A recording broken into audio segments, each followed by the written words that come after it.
Və Ramazan bilin ki, yəni heç də imtina ayı deyil. Necə ki, bəziləri elə başa düşür ki, Ramazan imtinadır ancaq yeməkdən, içməkdən, şəhvətdən. Əslində, Ramazan ayı Tohid ayıdır. Tohidin elanıdır. Və elə bir elan ki, hərflərlə yazılmır vərəqlərə. Bu elan yazılır aclıqla, yazılır susuzluqla, yazılır insan adət etdiyi əməlləri tərk etməklə, özünü sındırmağı ilə, yazılır xəlvəti ilə. Çünki bu elə bir ibadətdir ki, səni bunda Allahdan başqa heç kim görmür.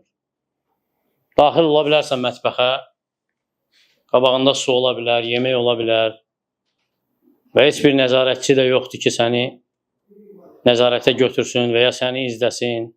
Lakin bu ilə yanaşı imtina edirsən. Nə içirsən, nə yeyirsən, yaxın da düşmürsən, fikrindən də keçmir. Ona görə düşünəndə ki, nə mane olur sənə, hansı hökmdür sənə mane olan, hansı hakimdir sənə mane olan, hansı nəzarətçidir, görürsən ki, Allahdan başqa heç kim yoxdur.